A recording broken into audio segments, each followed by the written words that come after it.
You're tuned in to the Binge It Babe podcast with your host, me, Candace Estelle. All right, babes, let's get binging. Hey, hi, hello, and how are you, babes? Hola, hola, hola, ¿cómo estás, chicos y chicas? Me llamo Escandalaria Estella. My name is Candace Estelle, and I'm going to talk to you guys today about literature and English and reading and writing. I love reading and writing. So Miss Merlos thought it would be great for me to talk to you guys at Urupe Jesuit High School in Denver, Colorado. She's one of my friends who I met while in Cambodia. So I love reading. I love reading. I love writing. I love movies and books and TV and basically anything that has to do with media and culture and just getting new information. I don't love the news. I read so much that I had like seven of those pan pizzas when I was a kid, where you have to read and then you read enough and they'll be like, aha, here's a pizza from Pizza Hut. That was my jam. Book fairs, the Scholastic Book Fair every year, my favorite thing to do.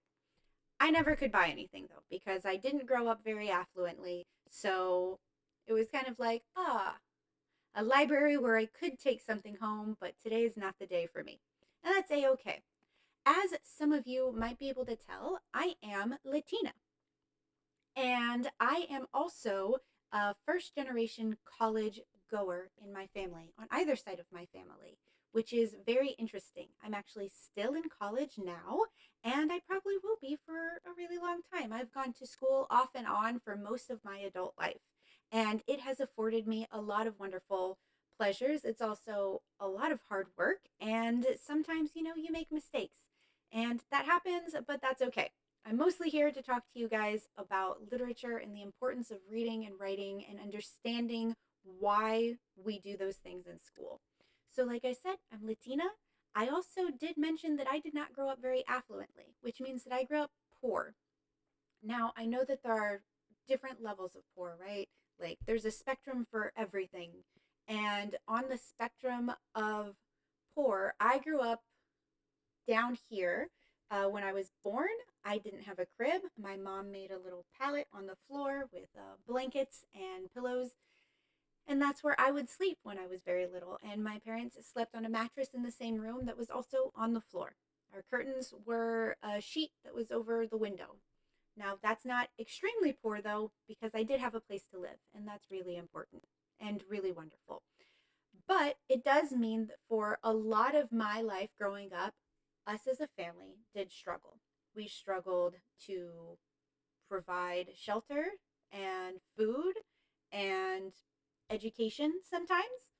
I actually went to 13 different schools growing up. And a lot of that when I was much younger was because my parents would lose where we were living and we'd have to move constantly to find a new place and to be able to keep a roof over our heads, or they changed jobs a lot and we had to be creative. And that might be really terrible sounding to a lot of people, like, oh, you didn't have a crib, oh, you guys moved a lot, oh, you lived like how. I always had food, even if it wasn't fancy, but like beans and rice can get you through most of the time, and if you're fancy you get chicken that night. I always had a place to live, and I never cared that we were poor when we were younger. Maybe on Scholastic Book Fair Day, but that more just felt like an exercise in not going into capitalistic rule. I know that a lot of the students at this school specifically are there so that they can do work study and so that you guys can also be first generation college goers in your family. Maybe you're even first generation Americans in your family. And both of those things are really, really wonderful, but also feel like a big, heavy burden. And I know that. Trust me, I do, because I've been the same place you were. I grew up in Texas, and then when I was 11 or 12, don't remember anymore, I moved to Colorado. And I went to school there in Colorado in a couple different places because, as I said, I went to a couple different high schools. And I'm still doing college now because my family and I never could afford it. And so I've worked full time and I go to school, and that's how that works. And it's actually pretty good because at the end of the day, I know that when I get my degree, I will be the first person in my family on my maternal or paternal side to have a degree. And that's pretty amazing. I know that working and focusing on maybe dating or other things is definitely what you guys want to do, or maybe what you need to do. But I want you guys to keep in mind that there are certain things in life that just they put you ahead of the crowd. And one of them is obviously going to be your amazing work ethic, right? Like you're already doing a work study program for school. You're already doing the work. You're here and you're helping your families or yourselves or whatever needs to be done. You're making sure it's getting done. And that's super important. But a huge leg up that I've had in my life is that I loved to read. I still do. That's not past tense. I love to read. And not only do I love to read, but I love to write. And I love to read a book and say, hey, why is this important? Why did they use that word? What is that word? What does this mean? What did it mean back then? And what does it mean now? And I also know that when I was in school and taking, AP language arts and literature and, humanities, where you also do a lot of reading and writing, I hated it. Hated it. Because I didn't like being told what to do, honestly. I didn't like being told, this is the book you'll read, and this is what you're going to tell me you feel about it, and this is what you're going to look at. I found it really frustrating, and it kind of shut me off to reading for a little while. But now I'm a little older, and I recognize how silly that is. Yeah, it makes sense that I don't want to be told what to do because that's how I am and that's how my brain is wired. But on the other hand, school is there to help you. It's there to help you learn skills that are going to set you apart in the world, to help you be successful in whatever it is that you want to be successful in. I love to travel. I grew up, like I said, pretty poor. We got better as I got older, which is great. So by the time I was older, we had a house that I had lived in for 2 years, that we rented, and it was in a nicer side of town. And food wasn't necessarily scarce anymore, and we had cable, which was a luxury that sometimes we didn't have. And that's really wonderful. And that is when I was able to start really focusing on what I wanted out of life. I always knew I was smart. I bet if you look at yourself and you think about who you are, you'll probably realize that you're smart too. Sometimes it takes a minute. Sometimes mean thoughts in your head will come up and you'll go, am I smart? Am I good enough? Am I worth it? Should I even put in the effort? What's the point? And then you have to wait and you have to hear the second voice. And sometimes the second voice can also be a little rude. But for me, by the time I hear my third voice is my true voice. It's the voice that says, actually, you are smart. You are smart and you are valuable. And the things you think and the things you feel matter. And I think that's really wonderful and beautiful. I have been reading since I was about 3 years old. I learned to read around then, and I've nonstop read uh, basically my whole life. There have been periods where I just didn't read at all. And you know what? I felt bad. I didn't feel as good. I didn't feel as smart. I didn't feel as inspired. My writing wasn't as good. And that's because reading really opens the door to imagination, to cognitive function, to a better vocabulary. And so if you're sitting here and you're thinking, Candace, how in the world does reading literature help me at all, right? Because literature is just defined as, a book in print or that's been written down. It's storytelling that's written down. And usually, when we use the word literature, we're also referring to a book that has some sort of merit, right? It's a classic in some way, it's looked at as a superior piece of writing. I think that's a little silly because I think any literature can have value, from you know, the Dostoevsky or, Austen or Bukowski, all the way through to, Twilight with Stephanie Meyer, because that stuff has never left the ecosystem of the world since it came in. It's just a part of the fabric of pop culture at this point. And that's amazing. That's really valuable. And that's kind of what helped me succeed more in life, especially as a woman, especially as a Latina woman. I read, and I have since I was little. And when I read, I will come across words I don't understand, concepts I don't know, things that don't make any sense to me. And what I do, instead of feeling discouraged or going, "Oh, I don't get this. I don't it's not clicking for me." I stop and I go, "What does that word mean? What are they trying to say here?" And then I'll look it up. I'll look it up online. I'm older, so sometimes I had to look it up in a book. Sometimes it's a question that I would ask a teacher in a discussion, and I'd be like, "I don't understand that." And sometimes, people be like, "Oh, you don't get this?" No, I don't, and that's cool, right? Take a moment. I'm trying to learn here. I'm trying to learn and I'm trying to grow, and it's totally fine to not know something right off the bat. Asking a question is the best thing you can do. I've always loved to read, and I've always loved to write, and I've always loved to tell stories. So when I started reading and then I started writing, and then the reading made my writing better. Because when you read, like I said, you learn new tropes and new tricks and new words, and your vocabulary grows. And then all of a sudden, instead of saying something like, "we are poor," I could say something like, "we weren't very affluent." And both of those sentences mean the exact same thing. But one of them sounds highly educated, and one of them is just a sentence that almost anyone could use. That's the power of language, and that's the power of literature, is that it gives you concepts and ideas and vocabulary that changes your world, and it changes the way that your brain works. I am now a technical writer at a tech company in Europe. I no longer even live in the United States. I'm an expat. I've been here for 5 years.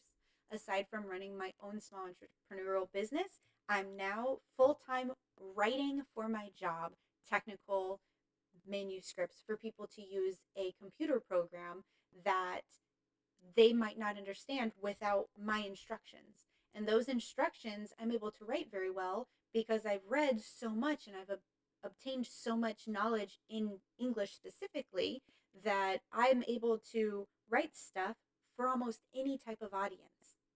Because I can speak incredibly highbrow for someone if I'm talking to an incredibly educated person, or if I'm talking in a school conference, or if I'm doing work, or I can talk to somebody just on the street who I don't have any background on.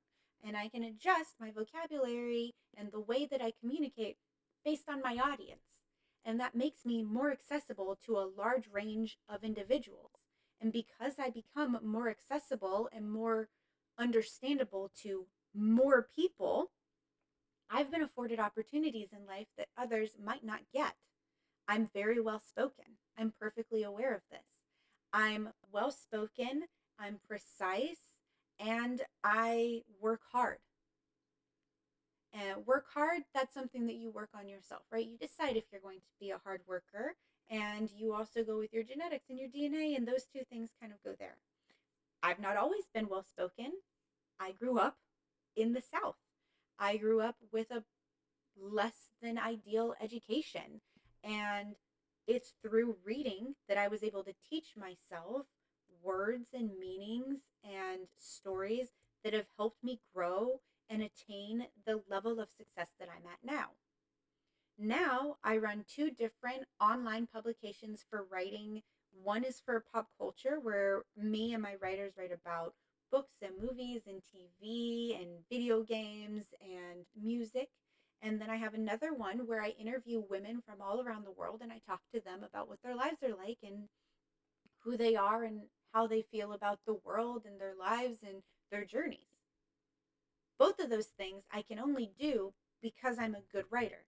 And I am only a good writer because I'm an avid reader.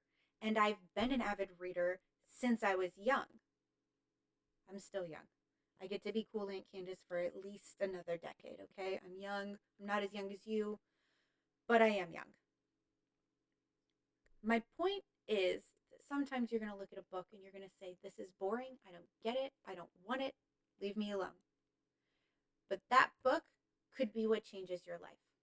I also wanted to share some of the books that have changed my life.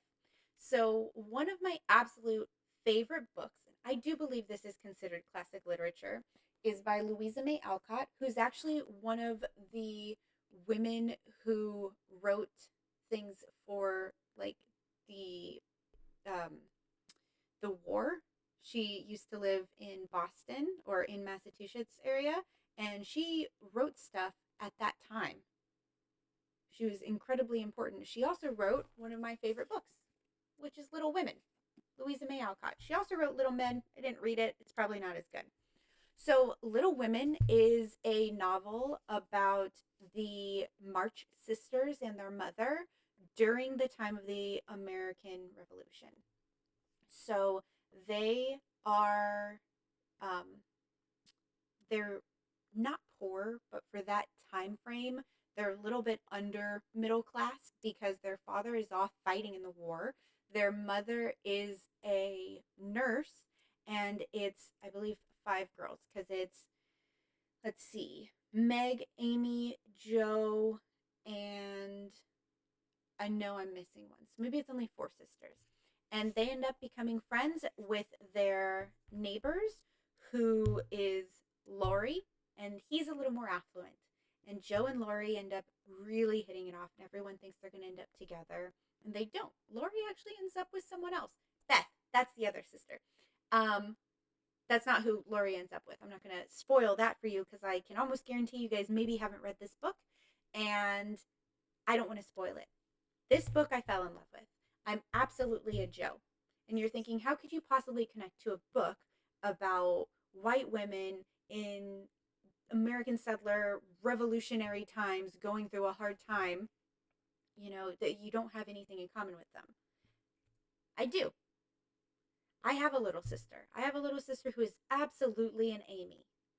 And I'm absolutely a Joe. Joe is a woman who wants to do her own thing. She wants to be able to work and create, and she wants to be a writer. And she does write throughout her whole life. And Amy's a little brat. I don't dislike her a lot, but my little sister is absolutely an Amy. And it cracks me up because when I read this book, I love Joe. I love Joe, and I love her mother, and all of the sisters have these wonderful little pieces of their personality that make them feel real, real enough that they are real in a way. And then my little sister, I told her, I was like, oh, I love this book so much. And I have her read it, and she hates Joe. She's like, oh, Joe just thinks because she's good at writing and because she's the oldest that she's special, and poor Amy. And I was just like, what? What? Poor Amy. She's like, Amy deserved the attention too, and Joe is getting it because she's older, and Amy shouldn't have to settle. And I was just sitting there and I was thinking, what are you talking about? Joe is the main protagonist in this story. Joe is like, she's the best. And my little sister was like, no, Amy's the best. And I was just thinking, oh my God, we read the exact same book. But my little sister is connecting with a character that I've never connected with because I don't have certain commonalities to Amy. Like, I'm the oldest. So I'm not going to feel the same way Amy does. And that's the power of reading. You can read a story, and your mom can read a story, and your brother, sister, girlfriend, boyfriend, them, anybody else could read the same story, and you guys can all come away with a different tale, with different feelings and with different insights. And that's amazing. Can you think of anything else that's like that? Because I can. It's music. And music is lyrical. And lyrics are stories. They're poems, they're stories, it's literature. Nothing moves the world the way words do. Nothing else does that, okay? So, book recommendation, Little Women. I also really love the Greta Gerwig movie Little Women. There's a couple of them. The Greta Gerwig one is my favorite. It's got Timothée Chalamet and Saoirse Ronan in it, which is awesome. Moving on to another book. I know that we have a lot of Latin people at this school. So something else I know might be something that annoys you when you're reading or writing is that maybe you want to read in English and maybe there's not as many Latin authors. And you're like, oh, I can't connect because this author wouldn't understand my point of view, which I understand.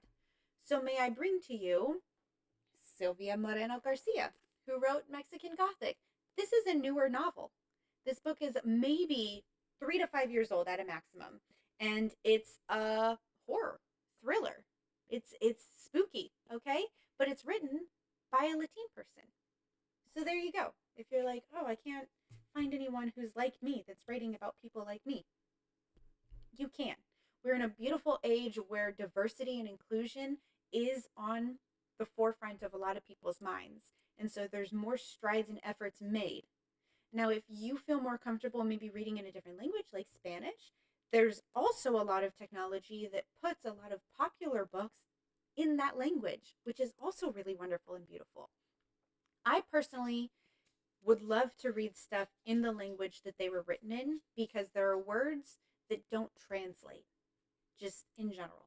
So there are certain things that you would say in English that just aren't going to translate perfectly in Spanish, just like vice versa. Or, Russian to English. I'm not going to learn Russian to read a book, but it's so beautiful to know that specifically for someone reading a Russian book, that there's a phrase in there that's not going to translate perfectly, and they get to keep that little tidbit of their culture. So I implore you to find books that speak to you in some way. I want to go back to more classic literature now, and I'm going to talk to you about Jane Austen, specifically Pride and Prejudice. So I'm sure most of you know what the Pride and Prejudice story is, but I'm going to explain it just in case because I never think it's a good idea to assume knowledge, right? Everybody learns different things and learns at different paces and maybe never learns certain things that you think are so common. And that's not stupidity. That's a difference in education and educational opportunities. So, never assume knowledge and consider reading Pride and Prejudice, which is a Jane Austen. Jane Austen definitely writes more for women. I am a woman, so I tended to be able to side with Jane Austen a lot more. Pride and Prejudice is obviously about the Mr. Darcy and the Bennet family, and Elizabeth Bennet specifically, who is a headstrong, obstinate girl. And basically, she's just a woman with an opinion. But in that time, that was unheard of. But Jane Austen writes a lot of women like that. You know, a lot of her protagonists are women who have a point of view, who are mouthy, who are maybe a little bit older and therefore should have already been married, and who find love because they didn't settle. Isn't that a wonderful message, especially when you consider how old these books are? Something else really wonderful about Jane Austen's books, primarily Pride and Prejudice, is that they get remade into movies or TV series frequently. And now that the books are over 100 years old, her works are also public domain. What that means is that people can take the stories and use the archetype or use the story itself and republish it with their own ideas. It's like fan fiction, but without having to be really far away or using different, names.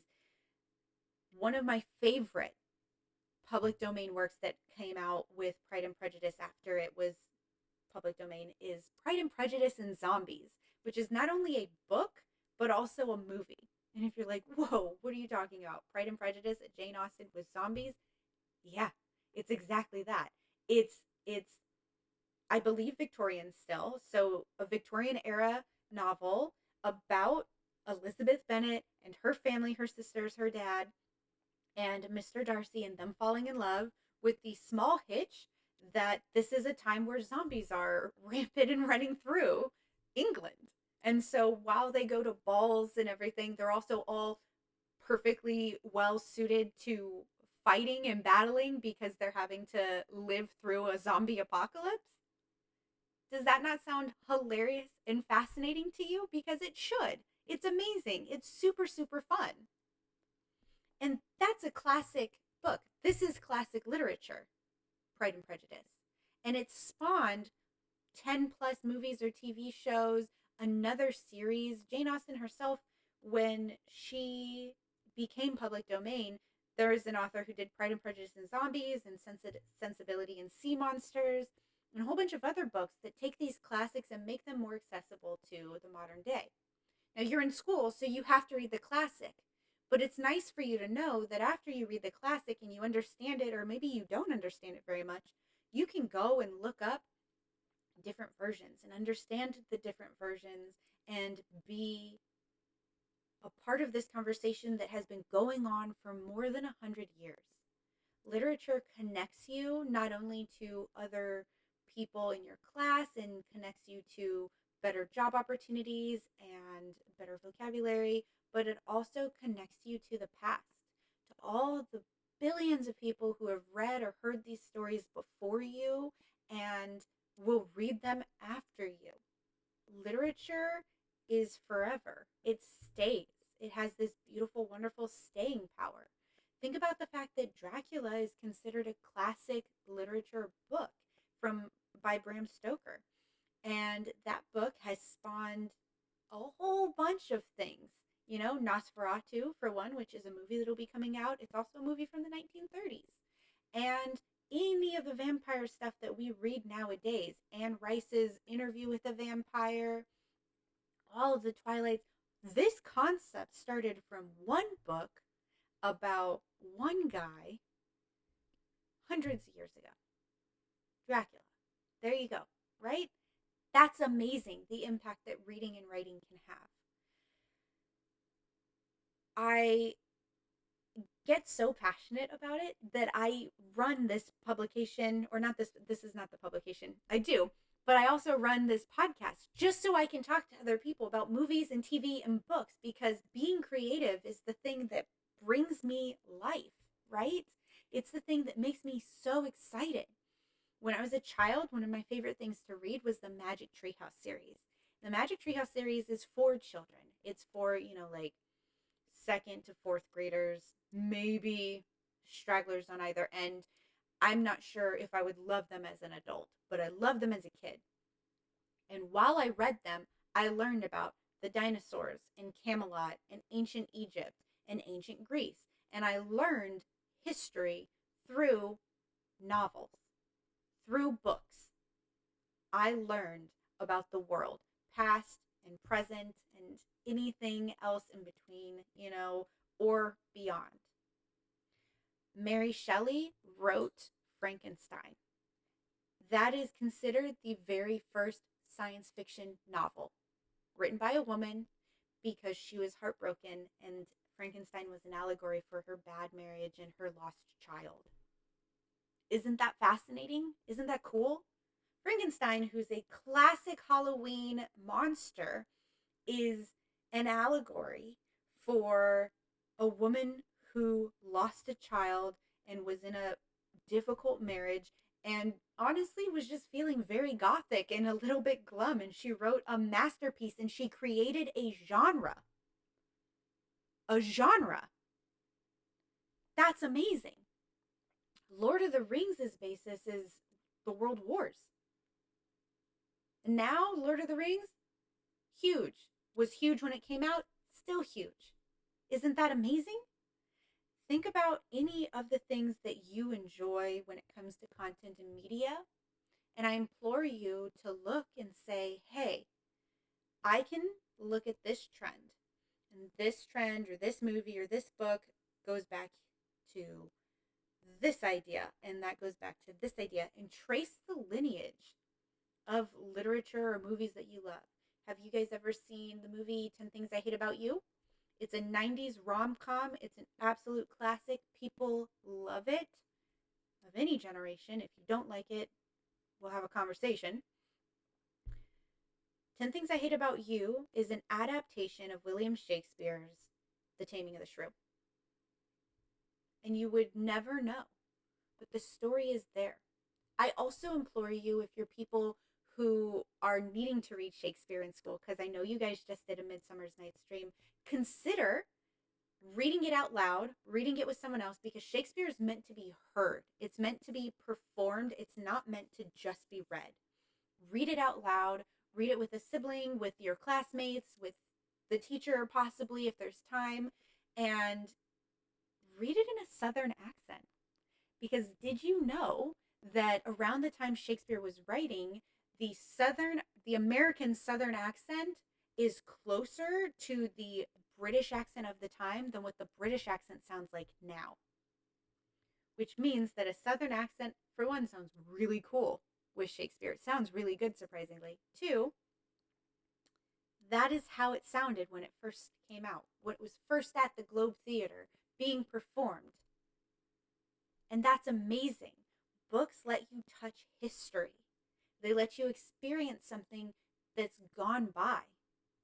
I can't experience life as the March women in Little Women. Honestly, thank God. They were cold a lot of the time.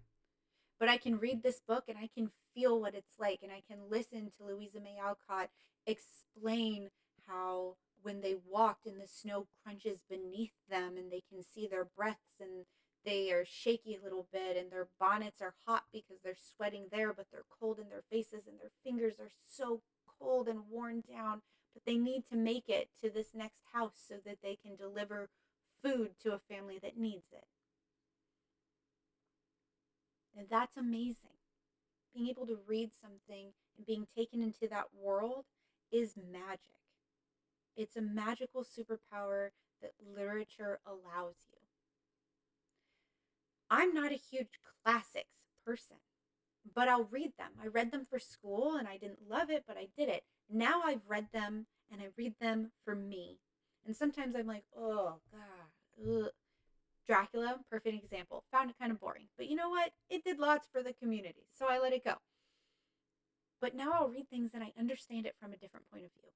Like, I believe I was reading either Mansfield Park or Sense and Sensibility, possibly Emma. I was reading a Jane Austen novel, and I was laughing very hard because one of the characters was described as an old spinster. Spinster, it means not married, but you're only a spinster, I think, between the ages of like 25 and 27 or 26 and 27. You're not a spinster after that. After that, you're an old maid or something like that. And she was describing herself as a spinster because she's 7 and 20 years old. Not 27, because that's not how that was said at the time.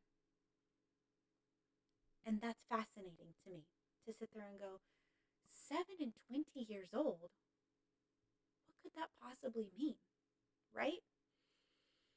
Another book I love. Now, this is a book if you're like, oh, I'd love to be introspective and I'd love to think about things, but maybe also a little bit sad. Five People You Meet in Heaven. This is Mitch Albom, who is actually probably better known for writing Tuesdays at Morrie, which is another just heart breaking book.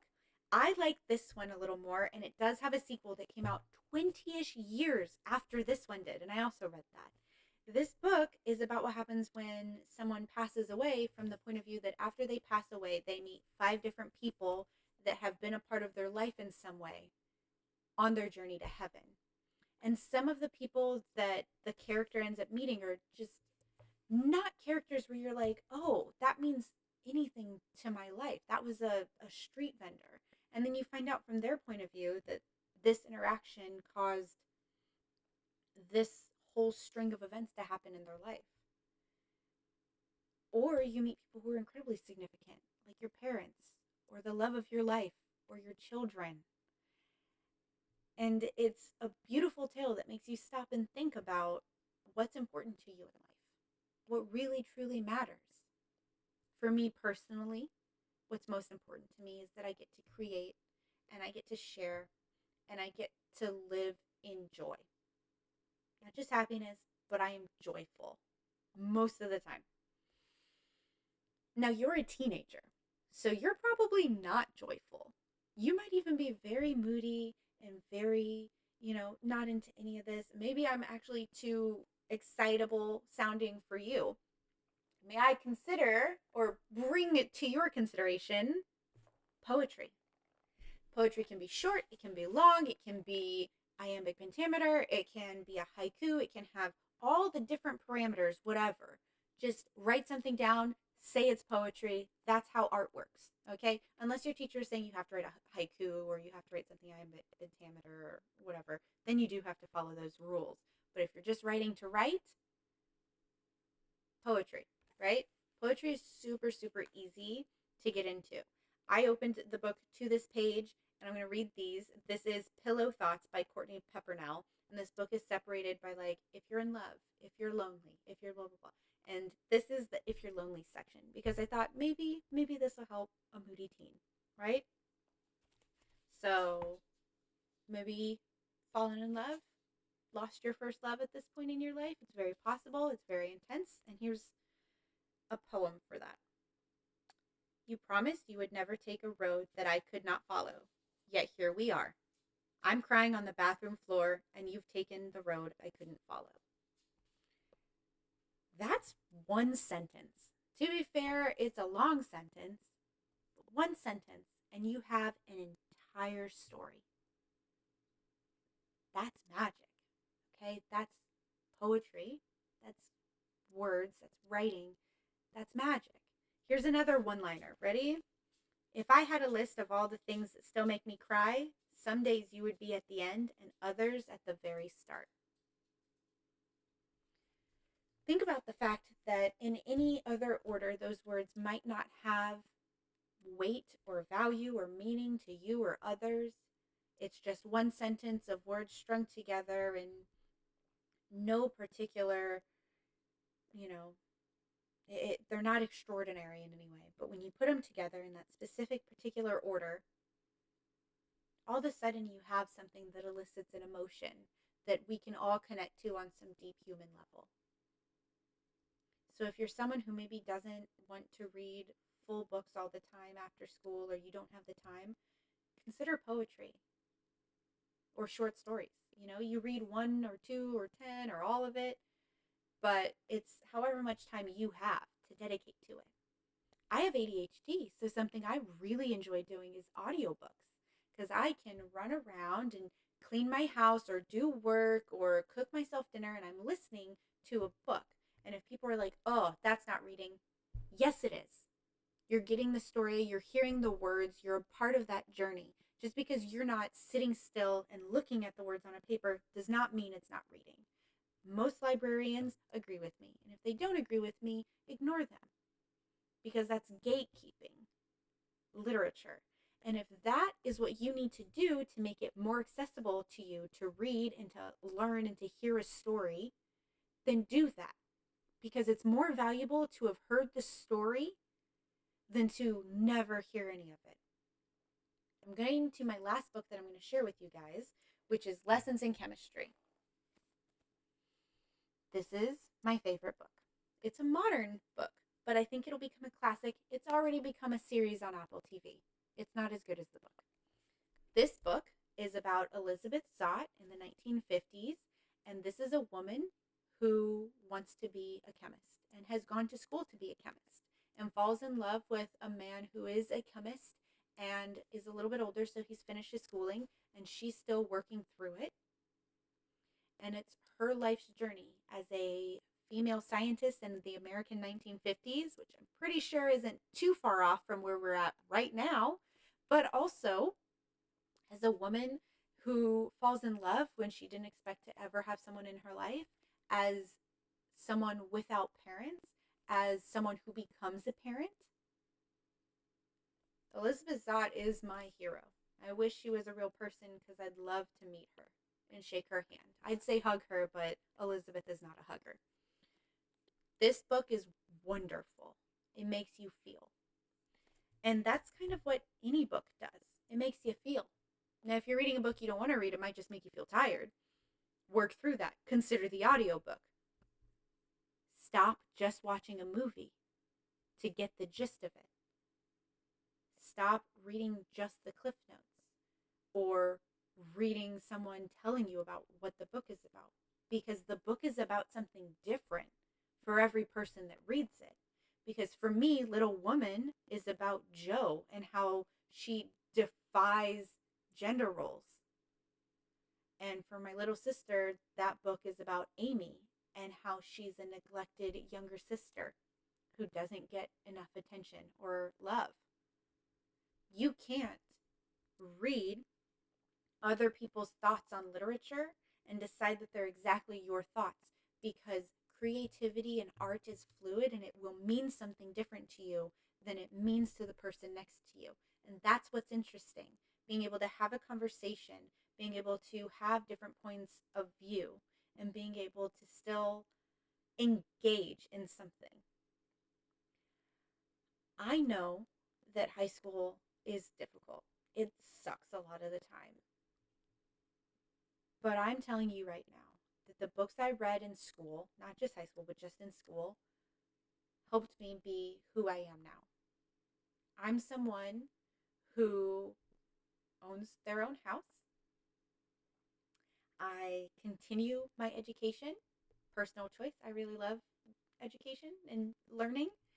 I create openly online.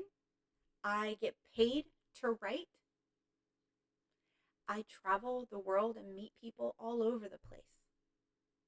I meet people from different cultures and different countries and different pieces of the world that I would have never touched had I not had that curiosity. And that curiosity started for me very young when I read books and I read about places and things that weren't in my reach, and I figured out how to put them in my reach. Reading gives you a zest for life that almost nothing else can give you. Yeah, look at a photo and think something's beautiful, but read the words, right? You look at a photo and you go, that grass is green and that's a blue beach.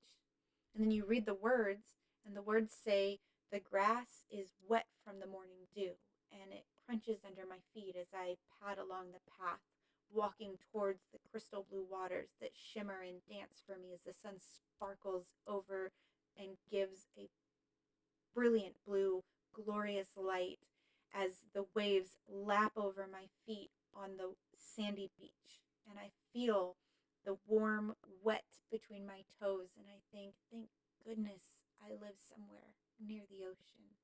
I live somewhere where there's a sea. Thank goodness I can touch the snowy wet of a mountainside in the winter and feel what the earth has brought down on us as this white blanket covers me and everything else around me. Or you can just look at the photo and think, that's snow, that's the beach, that's the ocean, and that's grass. It's just not as exciting. Expanding your world through literature and reading and writing is one of the best ways to have people take you seriously. I am smarter and I appear smarter because I read and I learn new words, and I am therefore able to conversate at a level that makes people take me seriously.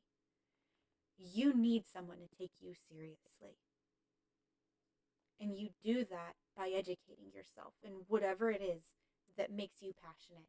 Find what makes you passionate, find what gives you fire, and go after that with everything you have. I was arguing with someone once, and they were wanting me to do something, and I said, I will not coddle you. You are not an egg. And I'm not sure if you guys know what the word coddle means. It's not a crazy word, but it's not an oft used word. And it means when you coddle an egg, it's so sensitive, right? An egg is obviously fragile in certain states, and when you're coddling it, you kind of hold it in a spoon sometimes. You let it lightly boil so it doesn't fully cook, but it's not raw anymore. And so when you're coddling a child or a person or a pet or yourself or whatever, it's saying, so gentle because you are so fragile that I will treat you like this gentle thing that could fall apart and disappear in wisps in this boiling water. Right? The imagery of that versus I'm not going to treat you like a child, very different. It's very different. And I've amassed this vocabulary and this conversational prowess through books, reading, writing, listening. Oral tradition is incredibly important. We are storytellers first. As humans, it's one of the first things we developed when it comes to creativity. It's cave paintings and it's storytelling. They're a part of who you are as a human being. They're in the fabric of our DNA stories. So when Miss Marlos gives you a book to read instead of being like, oh, I don't have the time, I don't care, I don't want to learn. Consider it a free trip somewhere because you're about to go on some sort of journey. And if you stick to it, and if you want, you can have a super cool life like mine. Because my love for reading inspired my love for travel, and my love for reading inspired my love for writing. And now I write for a living and I travel all over the place. I've been to Vietnam and Cambodia, and I've been to Morocco and Italy and Spain and France and Greece and Turkey and Iceland. I've been to Peru. I've obviously been to Mexico. I've been all over the United States. I've filled my world with travel, and I have filled my brain with literature. And both of those things together have made my life beautiful. And I could not be more proud. And I know that I came from a very similar place that a lot of you guys came from. Not affluent. No other nobody else educated or high, what is it considered? Um, Nobody else went to college. I'm forgetting a word. Embarrassing, but okay. I'll leave it in because I'm also a human being. I was able to do that through a love of reading, through a love of writing, and by continually working on it. Because I can tell you right now that when I read some books in high school, I didn't get them. I didn't get it. I read The Giver in middle school. I don't know if you guys have. Start there. That's a beautiful book. It's also an often banned book, which is bananas. So read it and determine how it makes you feel. And if you want to start smaller, poetry. If you want to start more centralized to what you guys are probably into right now, lyrics. Read lyrics of your favorite songs and ascertain what that song is telling you. What is the story here? Don't pick like Gasolina. That's just about hot chicks dancing around, okay? Like pick something with a little bit more lyrical prowess there.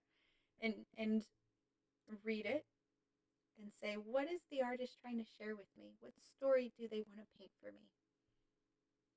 Hosier's too sweet. Anything Hosier does. But start there. The beat is great, and you sit there and you go, oh, I love this. Oh, too sweet. Wonderful. Do you know what the song is about? I'll tell you. Or you can just listen to it and spend 3.5 minutes and actually listen and hear the words and recognize what it is. And then go through and look at a book.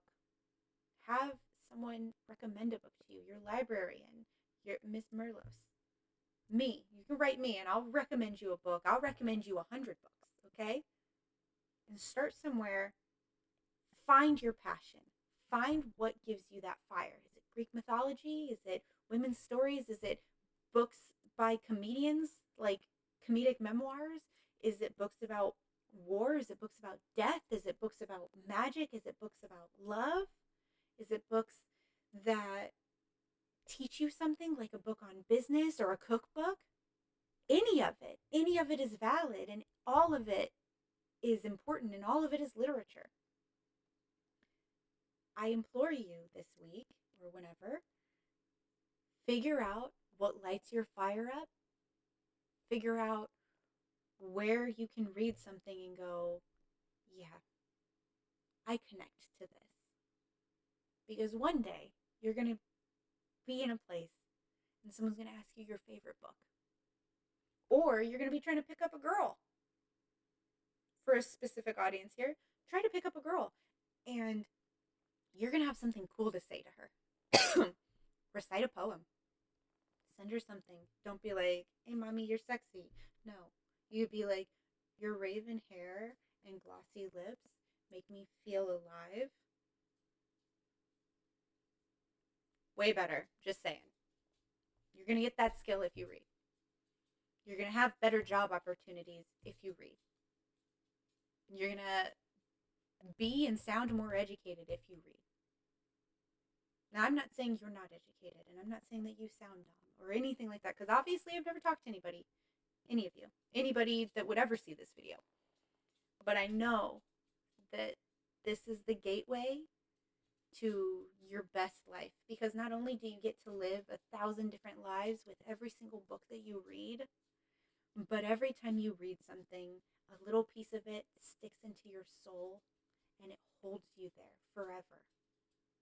Every time you learn a new story, you have a piece of it right there, and you can sit there and feel the comfort and the warmth of the story, be it a new word or a new concept, or remembering that when you read that one line it made you giggle or it made you scared, or you learned what the word petriture is, right? That's my favorite word. Weird that I have a favorite word, but I do. It's petriture.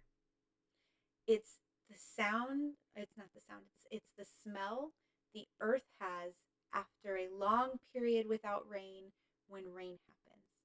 Can you picture that smell? Like if you sit there and you think, petriture, the smell that the earth gives off, that like, nutty dirt, but in a positive way, just coming up and hitting your nose. And it's that moment where you kind of look around and you go, yeah, oh, the rain. There's a word for that.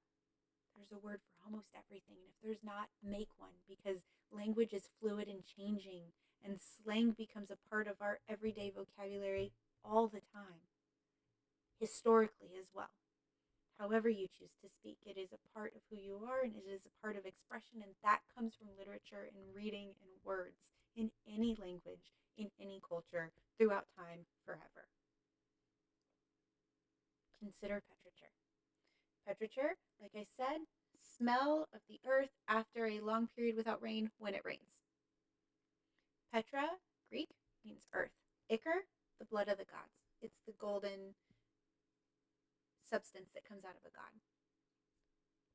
Petriture. Etymologically, that's fascinating to me. I hope that this has been fascinating to you. I hope you sit there and you're a little bit inspired and you feel a little bit excited, and you recognize that wherever you are in your life, you can be whatever and whoever you want to be. And I know that everyone tells you that. And it's always like, oh, be whatever you want. Yeah, be whatever you want. Be Delulu for however long you need to be to get there. Figure out what you want. Work towards it. Educate yourself via books so that you can get there easier, faster, better. Find your passion. Find what lights your fire. Me specifically, Greek mythology. Could read it all day long, have like 20 books just on Greek mythology and different things like that. Also, ancient Egypt. Love it, but I definitely go more towards Greek mythology. Find your passion and then just continue igniting that flame and tell me where you end up. So, this is where I usually say bye, babes. I'll say bye, Miss Merlis's class. I hope you guys feel inspired to read and to write and to be creative, because it's part of the human condition. It's necessary to our souls. So, until next time, I won't be doing any more episodes in November, and I will see you guys all for the holidays. Bye.